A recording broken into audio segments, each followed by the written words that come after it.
Welcome to GRE. I'm your host, Keith Weinhold. Real estate investors get tax breaks like you'll find absolutely nowhere else in the entire tax code.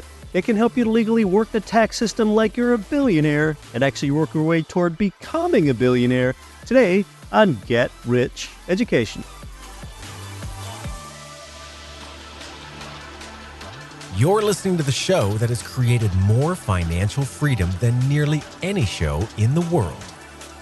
This is Get Rich Education.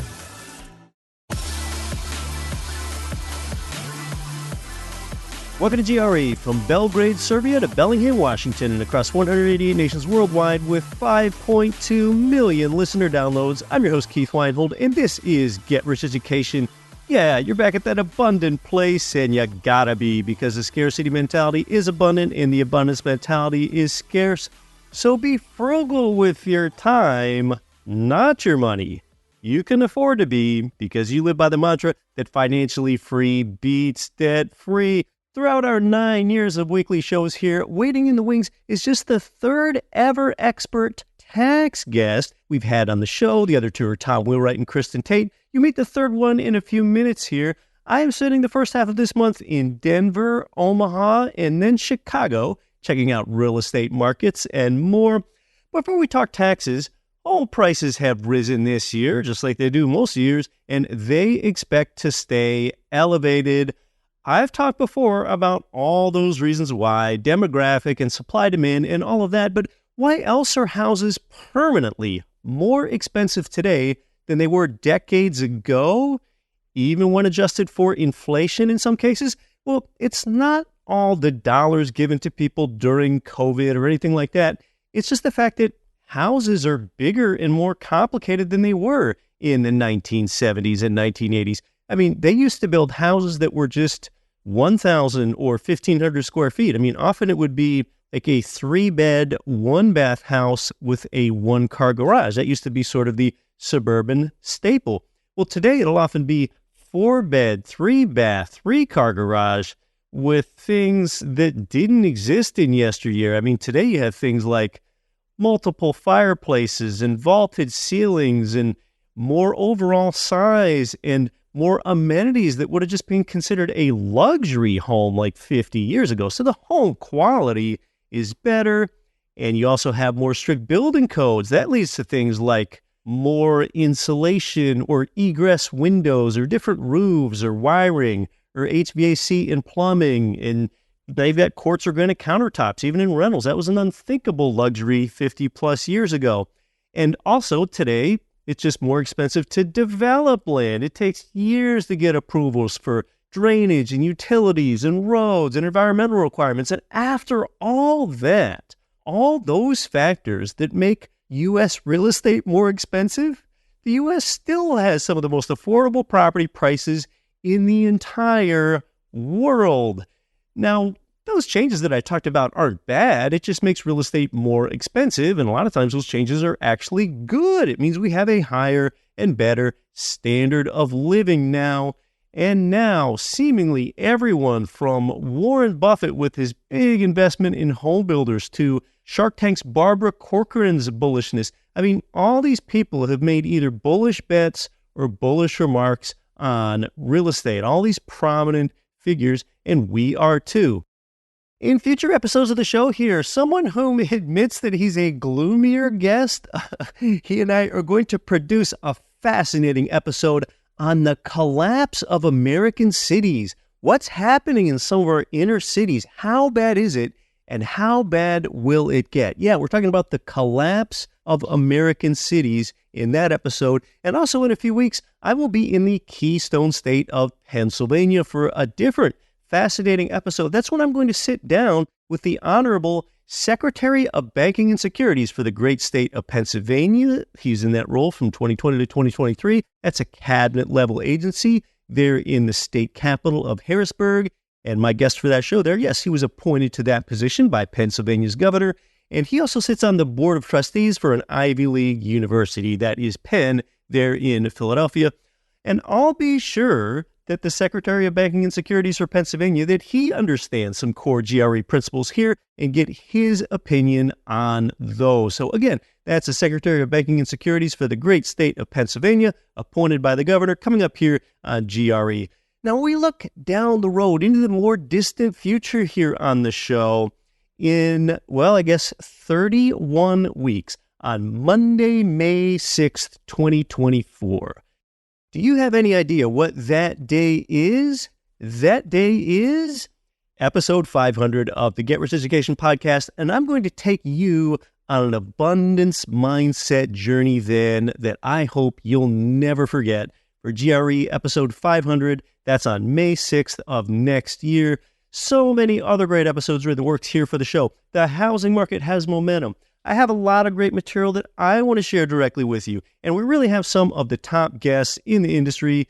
And I guess they're attracted here because they know that they'll reach a large, passionate, actionable audience. And that's what you are. So if you're new here to the GRE podcast, I invite you, come along with me. I think you'll find it valuable. If you immerse yourself, you'll find it life-changing. And everything that we do and offer here is free. This show reliably recurs in your life every single week without any exceptions, just like it has since 2014, and we have never replayed an old show. I am here for you. I'm inviting you. Be sure to subscribe or follow in your favorite podcatcher. And the reason that I tell you about the Get Rich Education mobile app is that if you have someone in your life whose life would like to be changed by real estate investing or could be changed by real estate investing but doesn't know about podcasts, that way, for iOS and Android, you can just have them grab the Get Rich Education mobile app. We are in Q4, and it is time to think about your taxes before the year ends. Today's expert tax guest is brilliant and understands nuances about the tax code that I sure don't. This centers on the U.S. tax code, but you know what? If you're outside the United States, many nations provide similar incentives to the United States. Now, I don't know about you, but in my opinion, tax talk, if one isn't careful, it can quickly feel like an abstraction, which can make it hard to understand. We are Get Rich Education. I'm here to help you understand things. So what I'd like to do to help aid in your comprehension is jump in and use concrete examples during our interview here. And then after the interview, I'm also going to review what you learned.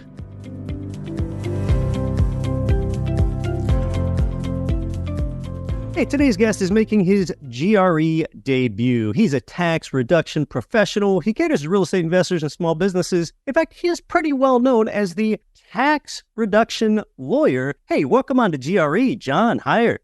Thanks for having me. Glad to be here from Argentina.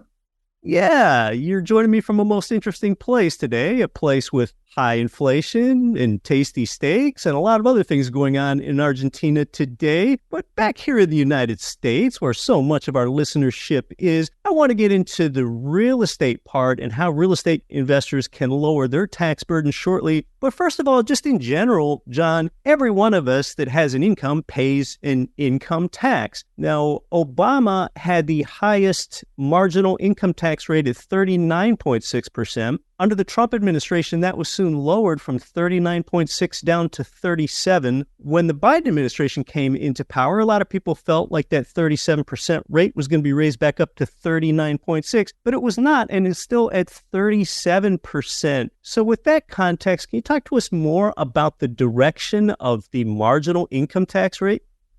Gridlock, glorious, wonderful gridlock. When those people in D.C. are unable to, quote unquote, do anything. I mean, I'm happy in one sense. I get a lot of opportunities to make content when the law changes. But in terms of the good of the country, when very little is changing in D.C., usually I'm a happy camper. And right now with the gridlock and they're not agreeing on things, I would say the most that's likely to happen, I don't think marginal tax rates will change. There is some negotiation on some of the Trump tax changes, which were almost all very positive, are fading out. For example, bonus depreciation is dropping by 20% per year. Right. So the Republicans are trying to keep it at 100%. The Democrats want more spending. That's the polite term. Let's leave it at spending. And so there is some discussion going. We'll see if they can agree or not. But I don't see any massive changes coming given the gridlock. Now, as real estate investors, when we think about the income tax, one often wonders, even when someone's been a real estate investor for a little while, John, I don't quite think they understand how their rent income is taxed differently than their day job income. Can you tell us about that? Yeah, really important in two contexts. I'm going to give you the straight rentals. On straight rentals, the rental income hits Schedule E instead of Schedule C or some other schedule. So unlike W-2 income, to the extent it's taxed, there's no self-employment or Social Security tax. That is a positive. Also, with things like depreciation, you have a lot greater opportunity to zero out the income or even convert it into losses. Now, if you manage to convert it into losses, we have a separate struggle, which is making those losses useful. In other words, they're not being passive losses, which we can have a discussion on. Another up-and-coming area is short-term rentals. I will just call it Airbnbs generically, even though there are a lot of other systems. It's really important to understand there's opportunity here, but there are also traps. Airbnbs can be taxed as rental income or hotel income. And which one do you want? Well, the lawyer answer, of course, is always, it depends. Usually, we want it taxed as rental income for self-employment purposes. In other words, your Airbnb normally belongs on Schedule E, not Schedule C, which is good because you avoid self-employment tax. Most CPAs don't understand that. Second, from a passive loss standpoint, in other words, converting these passive bad losses into good losses that might offset your W-2, you want the Airbnb treated from that standpoint as a hotel. And when John's using the word hotel, he's using his fingers to make little quote signs around the word hotel. Yes, because hotels are considered not rentals. It's an active trader business. And the definition is different. Remember, so we have the code might take the same word and define it 15 different ways depending on which part of the code you're playing with. Here, that helps us. Real brief one, your audience, a lot of them have a day job. A lot of them would have a hard time becoming real estate professionals, which would allow them to take passive losses on rentals. Right. Well, for those who happen to be in Airbnbs or even just temporarily want to get into Airbnbs to get a loss, here's a classic strategy for people who have a W-2 job or otherwise have too much work time outside of real estate. They cannot ever be a real estate professional. It's just not going to happen. And again, the impact of that means passive rental losses stay passive. They hibernate on the return. They don't help you in the present. A way to wake up those losses and make them active is the first year you have a rental for passive loss purposes, make it an Airbnb and be personally involved with it. So let's talk about that. How do you make it an Airbnb for passive loss purposes? There are a number of ways, because I can talk for hours and you don't want that. The most common way to make something into an Airbnb for passive loss purposes is on average, rent it for 7 days or less. If you rent it for 7 days or less, it still goes on Schedule E, no Social Security tax, but instead of rental passive loss rules, you deal with the normal ones. What does that mean? If you spend 100 hours or more, and by the way, you means you and your spouse, if you're filing jointly, your hours both count. So you can split the burden. If you're hands-on running the Airbnb, let's say you buy it late in the year, so you don't have to run it all year, and you spend 100 or more hours on it between the two of you, and no other human spends more time than you, then it is considered active. So people will want to rewind and listen to that because it's a great strategy for in the first year you own something that's going to be a rental, maybe buy it towards the end of the year, run it as an Airbnb for the end of the year, not a big time commitment, 100 plus hours, take the cost segregation study, write that all off and use it. It actually will lower your W-2 income. It's useful. And then in year two, if you want to, go back to it being a normal rental. So we're talking about accelerating your depreciation and therefore decreasing the amount of your taxable income with this strategy.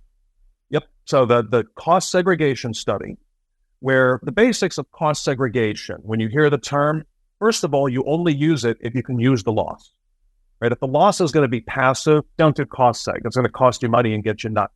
But if you can use the loss, What is cost segregation? We depreciate more aggressively. A very brief description: everything outdoors that God did not put there. Fences, sidewalks, decks, landscaping, if it was put there by builders, like the oak tree that the squirrel put there, we give God credit for that one. But if the builder actually planted a row of trees, they get the credit. All these things that God did not put outdoors can be depreciated very rapidly and get you a much larger write-off. And then all personal property, which we define as anything a tenant can steal without using power tools. So furniture, some of the carpeting, maybe some of the cupboards, window treatments, etc. That's a cost seg study. That will drop your income. Usually it produces a loss. And then we have to ask, can you use the loss? All right, we hit on a very specific and valuable strategy there for reducing the real estate investor's taxable income. But John, just pulling back to something more basic, you said something important in the beginning there. When I asked about how rental income is taxed differently than day job income, you did let us know that rental income is not subject to self-employment tax and Social Security tax. And I know it's difficult to do one-to-one because certainly it depends, but if one is in the 24% tax bracket, so therefore they're $1 from their job, that really only resulted in them getting 76 cents. If they get $1 from rental income, just roughly, or perhaps give us a range as to how much after-tax income they get from that dollar of rent income. Classic lawyer answer, it depends. Here's a rough rule of thumb. So self-employment and Social Security tax are pretty much the same thing. And how much percent are they alone? So here's how the bracket works. It's the reverse of the normal bracket. It gets lower the more you make. Roughly speaking, I'm just rounding here, if you have 150 grand of Social Security or self-employment taxable income, for example, your W-2, this is per person, not per couple. If you have 150, up to 150, your Social Security tax bracket is roughly 15%. Then it drops after that 150 grand to right around 3 to 5%, depending on factors you don't want to know. So it depends on your total income. For example, if you have a $200,000 W-2 and you rent out and have a side business that generates self-employment tax, your self-employment tax is probably only 3 to 5%. So it depends on how much you're making that is self-employment taxable. All right, so we're talking about how you will have a chance to keep more of your $1 of rent income than you would from your $1 of day job income. And that's interesting with the Social Security tax. I actually didn't realize that. Therefore, Social Security tax is a regressive tax policy. With increasing income, you pay a lower tax rate, where generally overall in the United States, we would have with the income tax what's called a progressive tax policy, where you pay a higher tax rate with increasing income. Correct. And here's the theory. To make it pass politically, back when they did this in the 30s, they had to sell it as it's insurance, and we're going to cap out your insurance, but we're also going to cap out your benefits. And so if you look in that regard, it's not really regressive because your benefits are also capped out. Now, what's one of the proposals? Let's make it flat so that people who make more are subsidizing those who make less, making it functionally progressive because you don't get any more benefits past a certain level. You're listening to Get Rich Education. We're talking with the tax reduction lawyer, John Hyre. When we come back, we're going to talk about some more of those real estate tax advantages and get into the nuances of some things that people don't understand that well, like tax depreciation and the 1031 exchange. More with John. I'm your host, Keith Weinhold.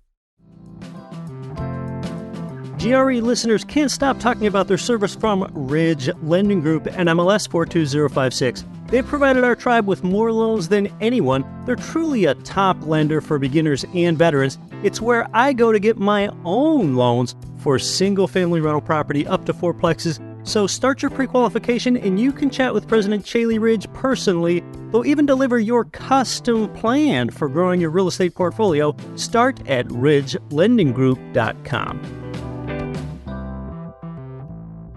You know, I'll just tell you, for the most passive part of my real estate investing, personally, I put my own dollars with Freedom Family Investments because their funds pay me a stream of regular cash flow, and returns are better than a bank savings account, up to 12%.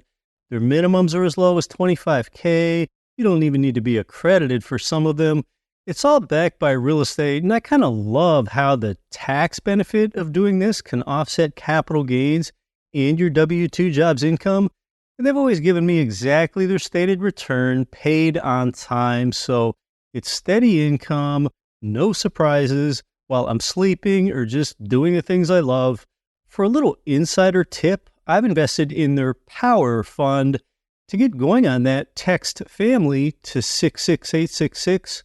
Oh, and this isn't a solicitation. If you want to invest where I do, just go ahead and text family to 66866. This is author Kristen Tate. Listen to Get Rich Education with Keith Weinhold and don't quit your daydream.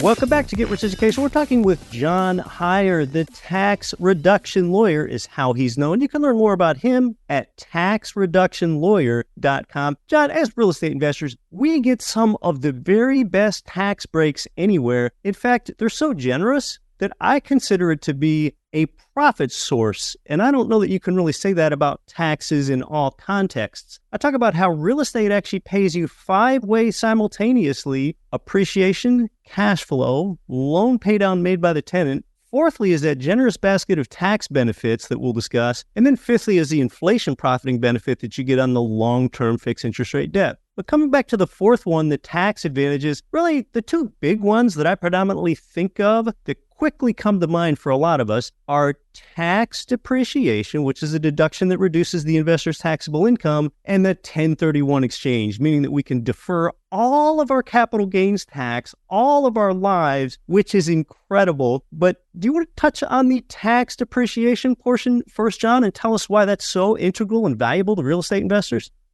Sure. When you buy stock, for example, on the market, it does not produce any paper deductions. Basically, you get the stock, whatever you paid for it is your tax cost, your basis. And when you sell it, you just look, what did I sell it for? Minus the tax cost. That's my gain. There are no benefits in the intervening time. You just sit and hold it. Nothing really happens. Real estate's different in that you get a paper deduction. Why? Congress said so. You get something called depreciation, and it's formulaic. You take the cost that you have in the property, what you have invested, and you multiply it by some number. Now, that's where the cost segregation gets interesting because we debate which number. But for the moment, let's just pick a number. The most typical one is 3.6%. You multiply the building by 0.036 of what you have invested in it, and annually, that's a deduction you get because. And so that goes a long way when you add it to other expenses to reducing your income to zero. So the functional income tax rate is much lower. So if you have a $1 million building, we're not talking about the value of the land with the building, just a $1 million building. Therefore, you'd have about $36,000 each year that you do not get taxed on. That $36,000 is deducted from your rent income. Exactly. Try that with stock. Or, I mean, you can't, so don't. That was a hypothetical non-suggestion. Yeah. But that's one of the big benefits, that depreciation. Now, what's the downside? Because there's always strings attached. It drops your tax costs. So if I bought for $1 million, I took $36,000. Now my tax cost is $964,000.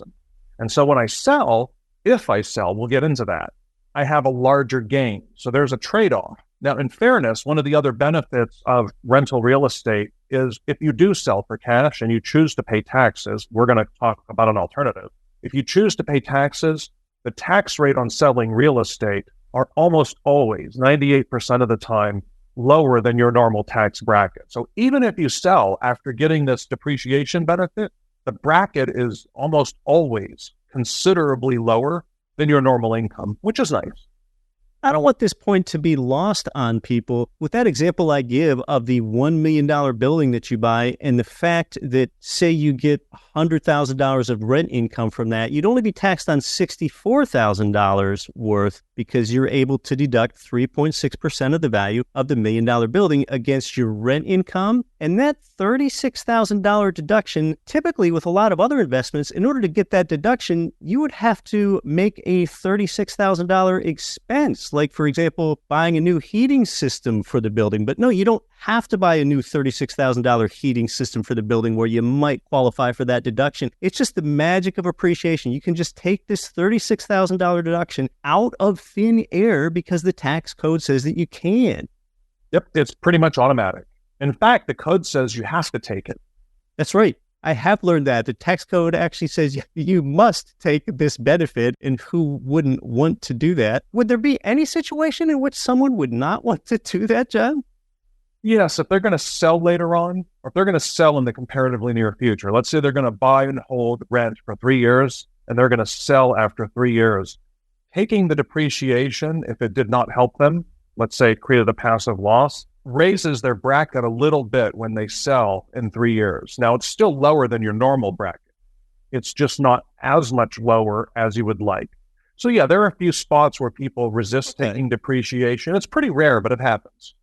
So you must take that depreciation, which is going to be a benefit to most investors in most cases. Down the road, when it comes time to sell this $1 million building, say 10 years later, you wanted to sell this $1 million building for $2 million.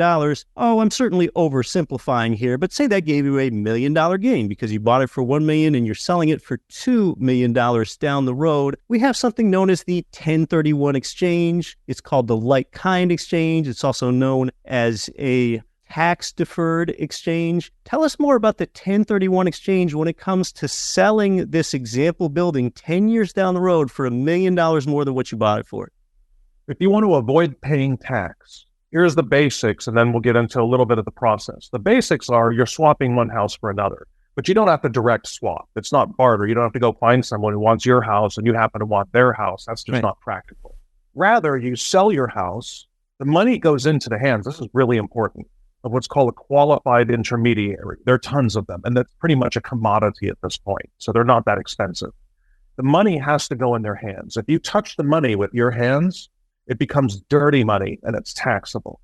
So it sells, it goes straight from closing to the qualified intermediary, and you have certain deadlines, 45 days to find properties that you want, and 180 days total from the sale date to close, which kind of can help you time, especially if you have a cooperative buyer, helps you need to time. For example, maybe I want to find the property I want sooner and then get out and sell the one I've got.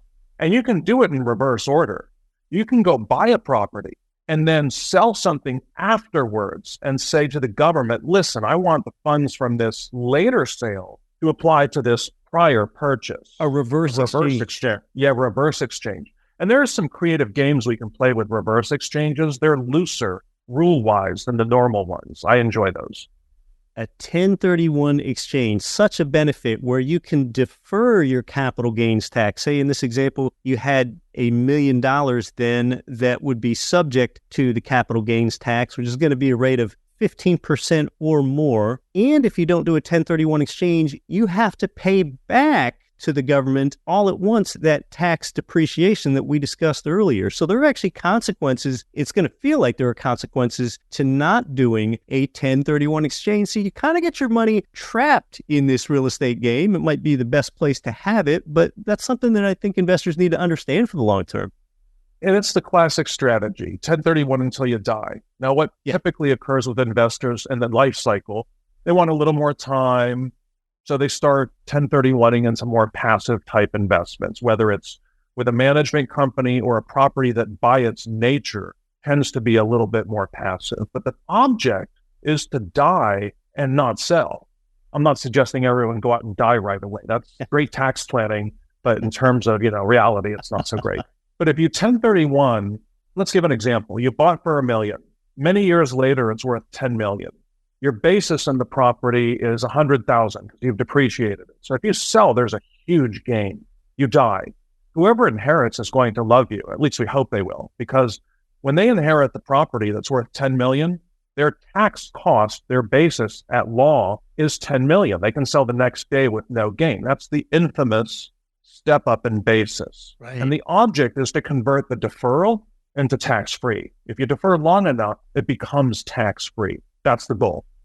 And John touched on it. There is no limit to the number of times that you can do the 1031 tax-deferred exchange as a real estate investor. You can trade up from a $1 million property to a $2 million property. 10 more years go by to a $4 million property. 10 more years go by to an $8 million property. Now, I'm certainly oversimplifying this, but at each step, you don't owe any capital gains tax. So because you can defer it endlessly, you really never have to pay it, and it effectively becomes tax-free with that step up in basis to your heirs, like John just described. John, I'd like to know your thoughts. It seems a few different presidents lately. I know Biden, at least, he threatened to do away with the 1031 exchange. I just wonder if the 1031 exchange is ever going to get precarious. I think some people, though, don't understand that the 1031 tax-deferred exchange has been around for more than 100 years.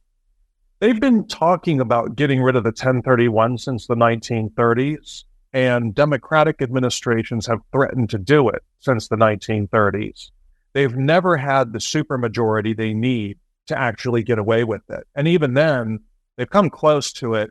And even then, some of the lobbyists on the Democratic side said, listen, this is not a good idea. It freezes up capital. We want people to be able to buy and sell and not be frozen into a property because of tax reasons. So look, could it happen? Sure, we live in a crazy world, but the probability of the 1031 going away, I think is pretty darn low. Let me give one real quick trick that's going to help some people. Won't help very many, but the ones it helps, it'll help big time. Before you 1031 a property, ask your accountant, do I have any passive losses tied up in the property? They're going to know. There's going to be a form on your larger tax return. There are different versions of your return. The big, thick one is not the one that goes to the government. Ask them, how much passive activity loss do I have in the building? Whatever that is in a 1031, take out the cash. It's tax-free. And in fact, it's tax arbitrage. To give you an example, you're selling a property, you had $1 million in, you're selling for $2 million. Let's say you had 100,000 of passive losses tied up in it. Go ahead and take out 100,000 cash from the exchange. Go ahead. Double check with the 1031 intermediary because they know the rules. But go ahead and take out the 100,000. What happens? You get the 100,000 tax-free because your passive losses that were hibernating on the return are now activated and wipe out. Normally, when you pull cash out of a 1031, there's gains. Normally, we don't do that. But here, the losses are activated. They not only offset the 100 you pulled out, they drop your tax bracket because you're getting a capital gains tax bracket offset by a normal loss that was now brought out of hibernation. So just a little trick for those of you, always before a 1031, always ask your CPA, what's my passive activity loss? And think about taking out exactly that amount of cash, tax-free, tax arbitraged. I just learned something as well. I've done a number of 1031 exchanges in my life, and that's one tip that I sure didn't know about. So thanks for that. And if you, the listener, if you want to learn the nuances of the 1031 exchange, which John and I aren't going to do here because that really goes a mile deep with the 3 properties rule and the 200% rule and all of that, you can listen to episode 143, where that entire episode is dedicated to the 1031 tax-deferred exchange and just how you can best pull it off for maximum tax efficiency so that you can then go ahead and re-leverage those dollars into a larger property later. Well, John, that was very helpful on both tax depreciation and the 1031 exchange. Do you have any last things to share with us? Any last strategies so that a real estate investor can pay less in tax or anything that's particularly helpful? Yes, there's this concept of the Trump tax law called the pass-through deduction, or QBI, qualified business income. It's code section 199, capital A. First of all, it applies to all rentals unless they're triple net leased. A lot of accountants still don't get that. You have to have a trade or business. That's a tax term, trade or business. Rentals that are not triple net leased are a trade or business, which is a good thing under the code. So there's this deduction, QBI. It's large.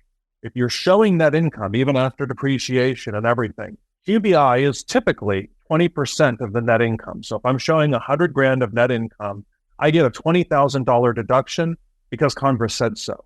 Protect that. In particular, if you make roughly, I'm rounding here, $164,000 total taxable income on your 1040 single and roughly $370 filing joint, there are special things you need to do to maximize the QBI, and you need to do it before the end of the year. Nothing pains me more than to see high-income people who benefit the most from this deduction because of their high bracket, and they're in these high brackets. And if they would have done a little bit of talking to their CPA, hey, I think I'm going to make married filing jointly $370 or more for the year. It's going to cut my QBI based on the mechanical rules. What can I do to preserve my qualified business income tax deduction, my pass-through tax deduction? To do that, you need a really good set of books and returns. You have to have good books and a knowledge of your income so your accountant can look and say, A, here's how much we think you're going to make. B, here's what we can do to preserve this deduction. That is the number one easy pickup I see in tax returns I review for planning purposes that people missed in prior years. And we tell them going forward, please, towards the end of the year, start thinking about if you're going to show gain, doesn't matter if you're showing a loss, but if you're going to show gain in any business, not just rentals, please look at the QBI deduction. Please make sure you're getting the full 20%.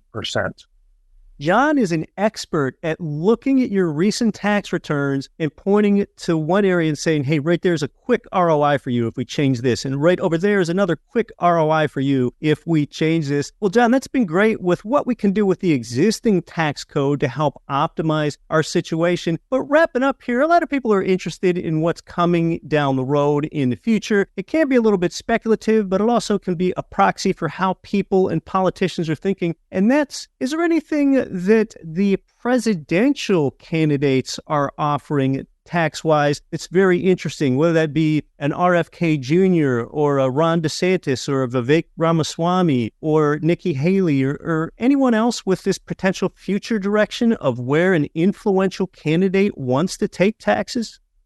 I think the parties are pretty consistent regardless of candidate. Now, they each have their subgenre of flavor, right? Do you like your chocolate dark or milk chocolate or with or without salt? But it's still milk chocolate.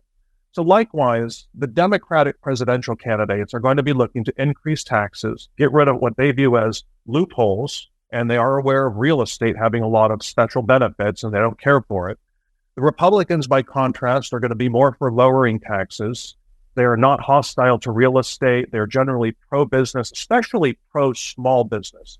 And I think that's consistent across the board. I don't think there's a lot of deviation there with either party. The specific proposals will vary. For example, the Kennedy candidate strikes me as less hardcore left-wing and a little more commonsensical than maybe some of the more progressive sorts, and might not be as harsh in that regard. Yeah, well, that's helpful in knowing what future policy might be, and that might affect the way that you want to vote. John, this has been really helpful, particularly to real estate investors and small business owners. You are the tax reduction lawyer. So if our audience wants to connect with you and learn more about what you can do for them, what's the best way for them to do that? Not coincidentally, taxreductionlawyer.com. And I put out a ton of content. I take a few clients, but it's really getting more and more content-based. So if you like what you heard, you might hear more. Sometimes in the video here, you and the audio only might not be able to see that. For example, when John was using the word loopholes, he was using his fingers as air quotes. He understands that these are intentional incentives that help direct behavior because the government knows that society is generally better off when the private sector and the mom and pop investor are the ones providing good housing for society. A lot of public housing projects really haven't fared so well. So that's what John is here to help you do. Provide clean, safe, affordable, functional housing for others and get all the tax benefits that come along with that. Hey, John Hyre, it's been great having you here on the show. It has been an absolute pleasure. Thanks for having me.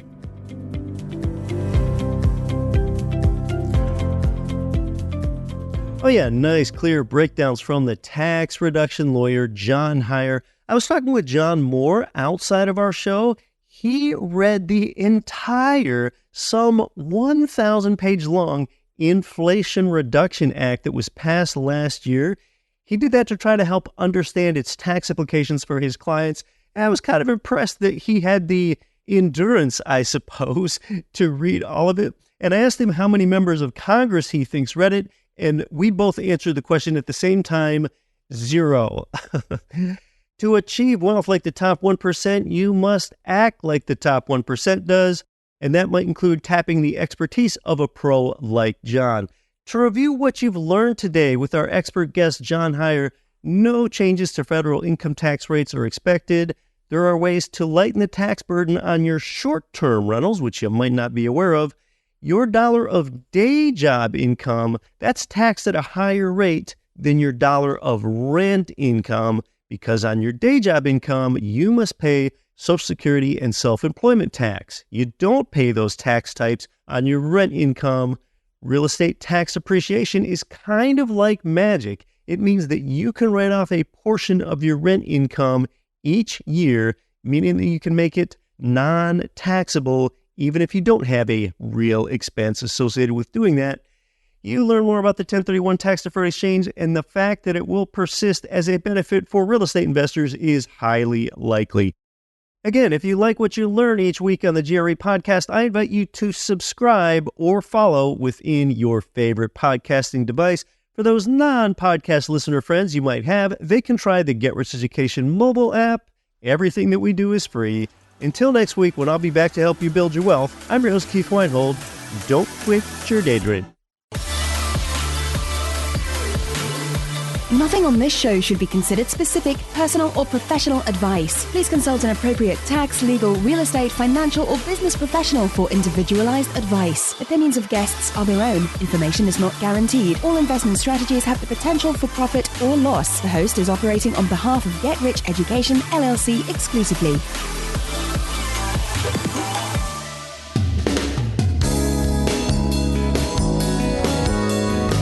The preceding program was brought to you by your home for wealth building, GetRichEducation.com.